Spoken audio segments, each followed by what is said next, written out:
Pessoal, tudo bem com vocês? Eu espero que sim. Bem-vindos aqui a mais um boletim informativo do canal. Eu sou a Ana, como sempre, trazendo para vocês as notícias mais impactantes aí que vem acontecendo na grande mídia, né? E também no mundo político, tanto do Brasil quanto internacionalmente. E hoje eu vou trazer aqui para vocês porque o Lula é desmascarado em pleno Jornal Nacional e o Moraes parece que segue desesperado, né? Eu vou falar do colapso que tem no STF. E quem você acha que é o principal prejudicado pelas tarifas impostas ao Brasil pelos Estados Unidos? Foi o Lula, o Moraes ou a família do Bolsonaro? A nova tarifa anunciada aqui por Trump pegou todo mundo de surpresa.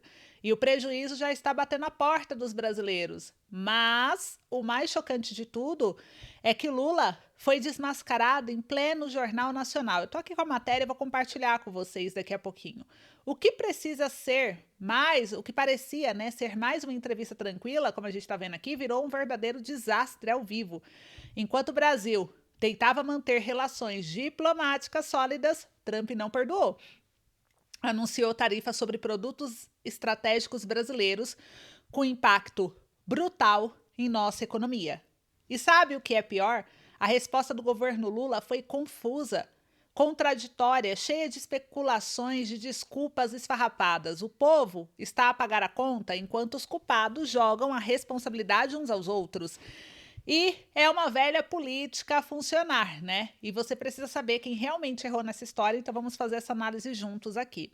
E se você quer entender como essa crise começou, quem é que está se beneficiando com tudo isso ou não, por que até o STF pode estar envolvido nos bastidores, já deixa o seu like, se inscreve aí no canal, ativa o sino de notificação para não perder os próximos vídeos, porque esse é apenas o começo de uma série de revelações explosivas sobre o caos que está por vir. O Brasil precisa saber a verdade e nós vamos contar tudo aqui agora para você. Então, vamos lá, já vou começar aqui com a primeira matéria para vocês.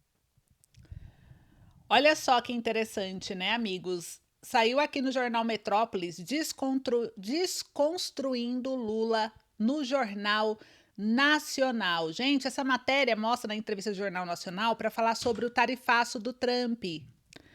E olha só, né? O Lula adorou a pílula, não disse toda a verdade e se fez de anjo. Tá aqui na matéria para vocês verem comigo. Lula deu entrevista ao Jornal Nacional para falar sobre o tarifaço de Donald Trump.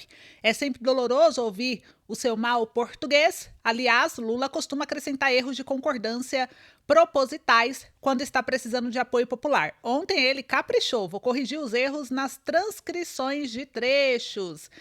E ainda a matéria diz: em resposta às perguntas da jornalista Delis Ortiz, Lula se deteve na exigência de Donald Trump de que o Brasil tem de dar fim às caças bruxas contra Jair Bolsonaro. O presidente da República se viu obrigado a dourar a pílula, obviamente. Isso aqui tem justiça. A gente está fazendo um processo com direito à presunção de inocência de quem é vítima. Se a vítima cometeu erro, vai ser punido. Aqui no Brasil é punido, disse Lula. A verdade, a presunção de inocência não existe para Jair Bolsonaro, como Dão mostra em falas fora dos autos, os ministros do STF, mas não é verdade que culpados são sempre punidos pela justiça brasileira, como prova a própria liberdade de Lula e as de outros acusados de corrupção. Mais adiante, ao voltar ao caso do Jair Bolsonaro, o presidente da República antecipou o veredicto condenatório ao ex-presidente, embora tenha tentado atenuar a sua fala na sequência, afirmou Lula. Ele, Bolsonaro, não tentou dar um golpe. Ele tentou preparar minha morte, a morte do presidente da Suprema Corte, que era o Alexandre de Moraes, a morte do vice-presidente. Quem vai ser julgado não é o cidadão Bolsonaro, são os autos do processo. Se ele tiver razão, vai ser preso. Se tivesse um Capitólio aqui no Brasil, Trump estaria sendo julgado porque a lei aqui no Brasil é para todos. Doa a quem doer. A verdade, a lei no Brasil dói apenas para quem não tem dinheiro e poder e para quem é considerado inimigo político. E as contínuas anulações de processos nas instâncias superiores são eloquentes nesse sentido. A chance de que a lei valesse para todos foi eliminada com o fim da Lava Jato, desmontada meticulosamente pelo STF. O presidente da República negou que o BRICS possa ser pomo da discórdia com o Donald Trump, mas acabou reafirmando o motivo pelo qual o presidente americano está irritado com o Brasil: a tentativa de abolir o dólar como moeda de troca nas transações comerciais entre os países. Disse Lula: o BRICS trabalha pelo sul global. Nós cansamos de ser subordinados ao norte. Queremos ter independência nas nossas políticas, queremos fazer um comércio mais livre e as coisas estão acontecendo de maneira maravilhosa. E nós estamos discutindo a possibilidade de ter uma moeda própria, ou quem sabe as moedas de cada país, para a gente fazer comércio sem precisar utilizar o dólar, porque nós não temos a máquina de rodar dólares, os Estados Unidos que tem. Nós não precisamos disso para fazer comércio exterior. A verdade, a ideia de que o dólar deixe de ser a moeda de troca internacional ajudará a que a ditadura chinesa dê as cartas no comércio internacional e permitirá a autocracia russa e a ditadura iraniana, assim como os outros regimes delinquentes que contornem as sanções que lhes foram impostas pelas democracias ocidentais. E sobre a contradição de protestar contra a tentativa de ingerência de Donald Trump no processo criminal contra Bolsonaro e de ele próprio ter ido visitar Cristina na prisão domiciliar em Buenos Aires, em sinal de apoio à ex-presidente da Argentina condenada por corrupção, Lula se sustentou na meia-verdade, afirmou o presidente brasileiro. Eu fui visitar a presidente Cristina com a autorização da Justiça Argentina. Fui fazer uma visita humanitária. Nunca me preocupei que o Trump recebesse o Bolsonaro. É direito de cada presidente fazer o que quiser. O que não é direito é o presidente querer dar palpite na decisão da justiça de outro país. A verdade inteira na visita humanitária, Cristina, Lula posou para uma foto ao lado da ex-presidente carregando um cartaz com a frase Cristina livre, enquanto um áulico de Cristina carregava um cartaz com a frase Lula livre, daqueles usados na campanha petista para livrá-lo da prisão. Ou seja, Lula quis fazer crer que a condenação da ex-presidente argentina tem motivações políticas ilegítimas, assim como teria ocorrido com ele próprio quando Lula e o PT faziam as mesmas acusações de Jair Bolsonaro e os seus asseclas contra a justiça brasileira. E depois da visita, Cristina divulgou que hoje recebemos em minha casa o camarada Lula, onde me encontro em prisão domiciliar por decisão de um poder judiciário que há muito deixou de ocultar sua subordinação política e se tornou um partido político a serviço do poder econômico. E Lula também antecipou que, caso as negociações com Donald Trump sejam infrutíferas, o Brasil adotará reciprocidade, que nesse caso só espera que os empresários estejam aliados ao governo brasileiro, porque se existir um empresário que acha que o governo brasileiro tem de se fazer tudo que o presidente de outro país quiser, sinceramente, esse cidadão não tem nenhum orgulho de ser brasileiro. Está acesa, portanto, a fogueira inquisitória que, para quem discordar de retaliações brasileiras e queira defender o próprio negócio e os empregos que ele gera no Brasil. E por último, ao ser questionado por não ter tido nenhum contato direto com Donald Trump, que comanda o país, que é o nosso segundo parceiro comercial, Lula disse: eu não tenho que conversar com o Trump nesse momento. Não tenho uma razão. Imaginei encontrar o Trump no G7. Quando chegamos lá, ele tinha saído. Na hora que tiver necessidade de falar com o Trump, não terei problema. Agora, precisa ter uma razão para ligar. 2 presidentes não ficam se ligando para contar piada. A verdade só pode ser piada. Outra piada, Lula disse que não tem relação ideológica com o país nenhum.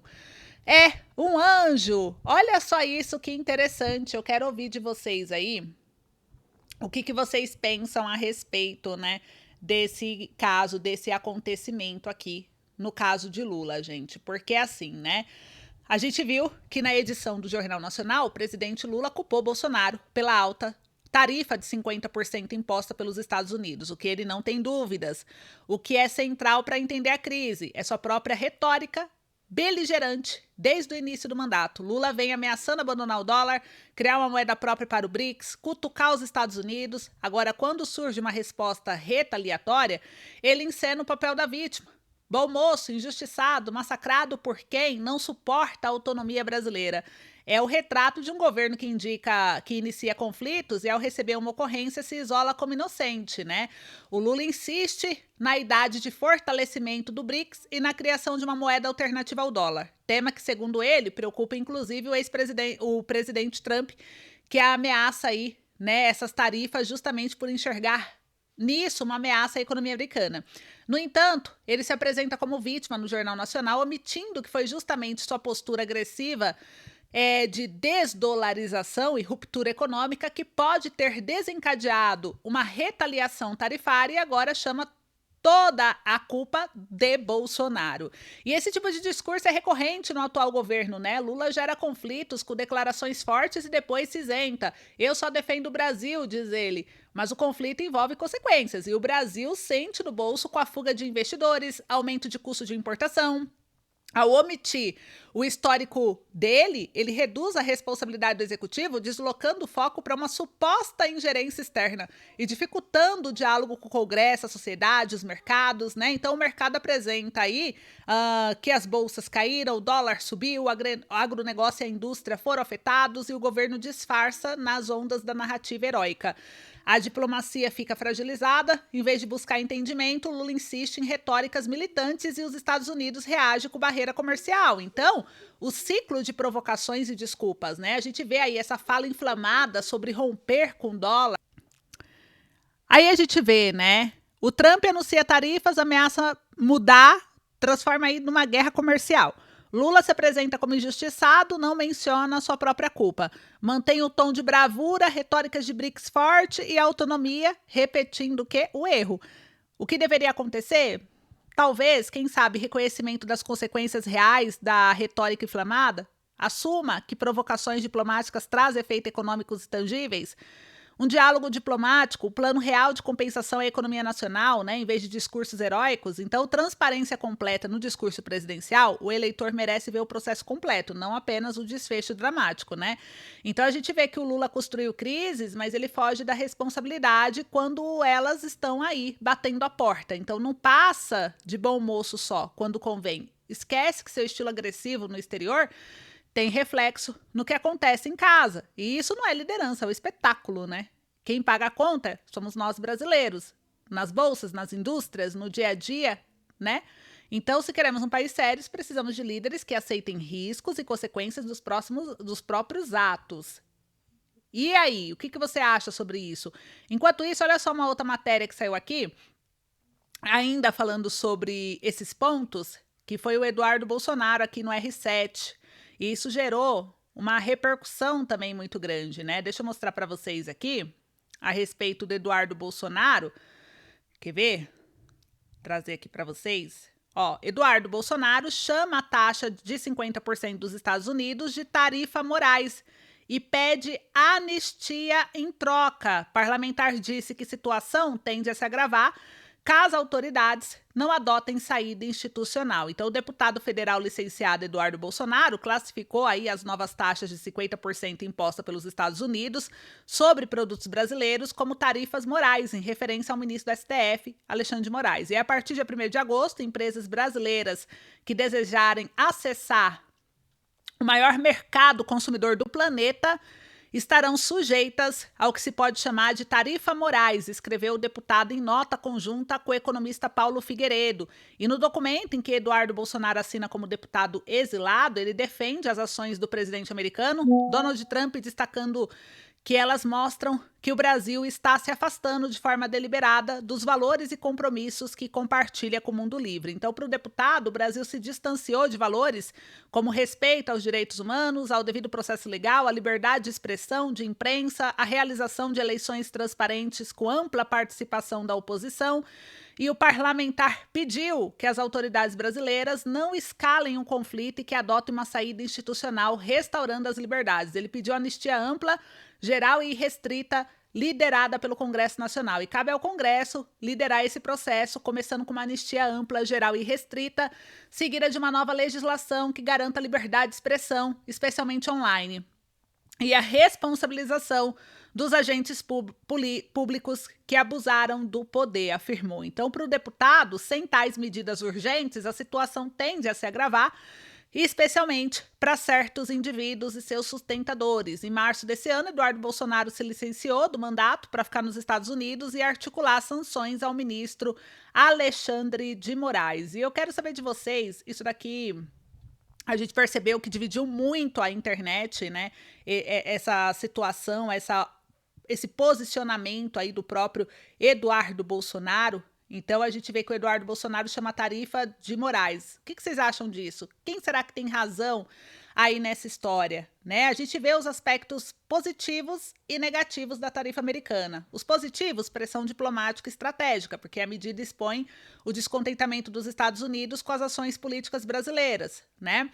Mobilização nacional. Internamente, a tarifa gerou unidade política e sentimento patriótico, lembrando momentos em que o Brasil se posicionou com a autonomia defendendo soberania. Instrumento de negociação. Trump demonstra que está disposto a usar avaliações, sanções para influenciar o STF e a agenda nacional do Brasil, talvez? Pode ser um recado para que haja saídas institucionais, quem sabe? Porém, também tem um lado negativo. Motivação política, não econômica. Economistas apontam que a tarifa não se justifica por desequilíbrios comerciais. Os Estados Unidos têm superávit e representa uso político de política comercial. Impacto na população. Aumentos em produtos como café e suco de laranja no mercado americano pode gerar inflação nos Estados Unidos e, se retaliado, há risco ao consumidor brasileiro. Tensão nas cadeias produtivas. Setores como carne, café, aviação, como a Embraer, indústria pesada, podem sofrer, afetando inclusive empregos e também exportações. Então a gente vê uma divisão dentro da própria direita. Olhando aqui com essa matéria do Eduardo Bolsonaro versus outros setores, a gente vê o quê? O Eduardo Bolsonaro chama de tarifa Moraes, né? Ele chama o imposto de tarifa Moraes com uma crítica ao ministro Alexandre de Moraes e ao STF, acusando-os de retirar liberdades e afastar o Brasil dos valores democráticos globais. Ele defende uma anistia ampla e restrita, em troca do fim das avaliações e das sanções, enxergando na tarifa uma retaliação direta por perseguição política. Seu discurso propõe o quê? Que Bolsonaro seja beneficiado institucionalmente para permitir reaproximação com os Estados Unidos. Mas aí tem outros olhares dentro da direita também. Analistas políticos alertam que Eduardo pode estar impondo um tiro no pé, associando o Brasil a avaliações e sanções de interesses partidários. Há vozes defendendo que, ainda que criticável, a postura deve ser de negociação com diplomacia, não com apostas políticas imediatas e vinculadas a derrotas eleitorais. Então, quem será que está com a razão? Não há resposta fácil. Ambos os lados têm argumentos, né? O Eduardo Bolsonaro propõe o uso de sanção externa para forçar mudanças institucionais no STF, defendendo anistia e marco jurídico forte para a liberdade de expressão. Outras críticas dentro da própria direita, segundo aqui matérias, alertam que essa tática, mistura política interna com disputas comerciais, pode prejudicar o Brasil sem garantia de retorno real. Então, a gente vê que a tarifa de 50%, independente do nome que se dê, é um movimento político pesado dos Estados Unidos, serve de reagente para ações judiciais e políticas estratégicas. A posição do Eduardo Bolsonaro busca transformar essa pressão em triunfo doméstico, mas corre risco de um bumerangue, pois mistura estratégia comercial, liberdade individual e pedido de anistia dentro de uma agenda de revanche. Uma visão mais cautelosa pode talvez pedir que o Brasil responda com diplomacia madura, buscando negociação para restaurar relações sem ceder à chantagem política e alinhado interesses nacionais com responsabilidade econômica, né? Então, eu quero saber a opinião de vocês aí. Enquanto isso, a gente vê que Moraes, ele pode ser alvo de sanção a qualquer momento. Então, é importante entender os riscos e os impactos. Eu vou até compartilhar aqui a tela com vocês, para vocês verem, porque o Moraes, ele pode sim ser alvo aí, né, de sanções a qualquer momento. Quer ver? Deixa eu compartilhar aqui com vocês a minha tela. Olha só, né? A gente vê aqui que a deputada dos Estados Unidos pede que o Trump puna Moraes. A Maria Elvira, ela chama o ministro do STF de radical e de ameaça à liberdade de expressão. Então, olha o movimento, né? A deputada norte-americana Maria Elvira, ela é do Partido Republicano da Flórida, pediu, no dia 9 de julho, que o governo dos Estados Unidos aplique sanções contra o ministro do STF, Alexandre de Moraes. Em seu perfil no X, ela afirmou que Moraes é radical e ameaça a liberdade política no Brasil.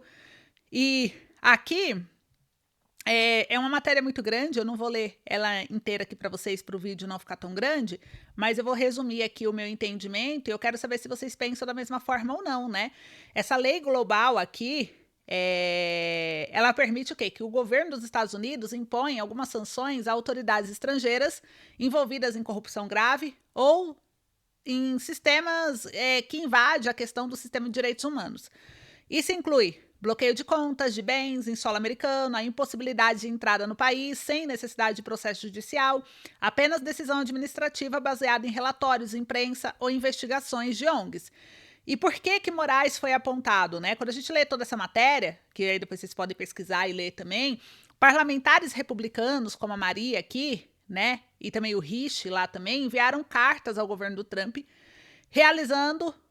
pedindo sanções contra Moraes. Eles alegam que o Moraes transformou o STF em um instrumento político, perseguindo opositores, controlando conteúdos online e antecipando decisões eleitorais, como no caso das investigações contra o Bolsonaro. E o deputado qualificou Moraes como uma ameaça direta à liberdade política, cujo estilo autoritário justificaria as sanções como congelamento de bens e revogação de visto. E especialistas destacam que a aplicação dessa lei costuma ocorrer apenas em regimes autoritários, com execuções extrajudiciais, né? Como no caso de tortura, desaparecimentos forçados, como no caso da Rússia, Turquia, né, Hong Kong. E no caso de Moraes, não há provas de evidência desse nível, o que torna uma possível sanção extremamente, talvez, controversa e sem precedentes, o que agrava ainda mais a tensão diplomática. E a gente vê os impactos potenciais se essas sanções forem realmente aplicadas a Moraes. Ele pode ter bloqueio de bens em contas nos Estados Unidos, né?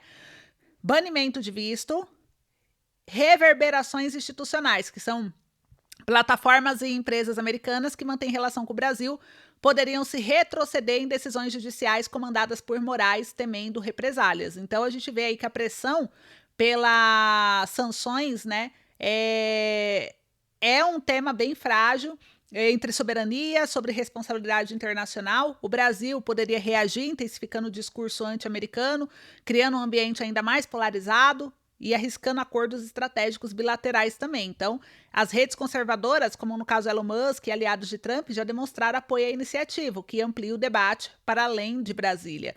Então, a ameaça de sanções contra Moraes é real, mas sua aplicação exigiria mudanças de critérios por parte do governo americano, atravessando aí tratados bilaterais e questionando a autonomia legítima de decisões judiciais brasileiras. Então, seria uma medida política de grande impacto, né, com certeza, com possíveis graves consequências diplomáticas. E aqui falando, né, a respeito do Moraes ainda, mais um tema que chamou bastante atenção e deixou muita gente revoltada, o Moraes mandou bloquear o OnlyFans do Alan dos Santos, aliado do Bolsonaro que está nos Estados Unidos. Vocês acham que existe perseguição ou não? Comenta aí para mim. Vou trazer aqui a matéria para vocês, vou compartilhar aqui na tela também, para vocês darem a opinião de vocês. Olha só, saiu aqui a matéria, deixa eu mostrar aqui. Ó, Moraes manda bloquear OnlyFans de blogueiro bolsonarista foragido da justiça. Gente, então vocês viram aí a matéria? Vou trazer só um resumão para vocês, né, a respeito disso. O ministro Alexandre de Moraes aí determinou o bloqueio do perfil do Alan dos Santos no OnlyFans, além de outras redes sociais, como parte de medidas de inquérito das milícias digitais. E combate às notícias falsas, né? A ordem judicial foi emitida no STF, baseia-se no uso reiterado da plataforma digitais por parte dos Santos para atacar instituições democráticas como STF, TSE, Senado, em descumprimento constante de ordens judiciais. Moraes também aplicou multas que totalizam mais de 7,3 milhões de reais. E a medida legal ou é um exagero autoritário, né? Do ponto de vista do Estado, o judiciário não envelheceu no combate à desinformação e ataques à democracia. Alan dos Santos foi considerado reincidente, ignorando decisões reiteradas e mantendo conteúdos considerados criminosos pela corte. Do ponto de vista da liberdade, críticos afirmam que bloquear o canal impede o contraditório do acusado, configurando censura sob pretexto de ordem pública. O conteúdo em questão era público e pago, e sua suspensão exigia um silêncio digital obrigatório.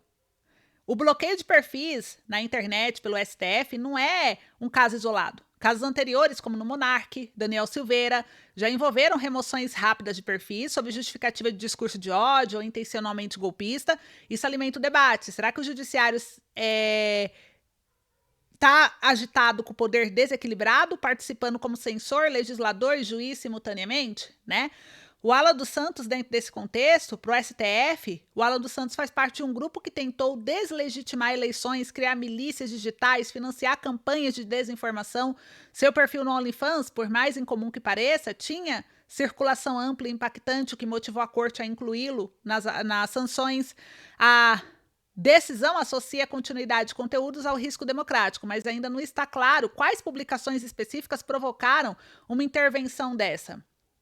E do ponto de vista pró-judiciário, Moraes usa instrumento legal para coibir a propagação de ataque sistemático e favorecer o respeito às decisões da justiça. Mas dentro da visão crítica, a sanção privada, né, bloqueio, multa, parece muito excessiva. Bloquear um canal de rede social sem ter clareza no motivo do que causou essa intenção fere o princípio da proporcionalidade e pode aí configurar uma censura prévia, em especial se não houver um mecanismo de contestação mínimo, né, antes de qualquer outra decisão. Então a gente vê, a questão é, né, há perseguição? Quem vê perseguição aponta o caráter punitivo do judiciário, comparando com os casos que ele deixa livre. Agora eu quero ouvir vocês. Você acha que bloquear o OnlyFans foi um exercício de justiça ou uma censura disfarçada? À frente ao sistema democrático justifica esse corte de canais como liberdade de expressão? Ou isso reforça o medo de críticas, mesmo legítimo? Sua opinião ajuda a criar um debate político, público, mais robusto sobre liberdade de expressão, limites do judiciário e o futuro da democracia digital, inclusive, no Brasil. Então comentem aí, esse foi o vídeo de hoje, um beijo, se cuide e até logo.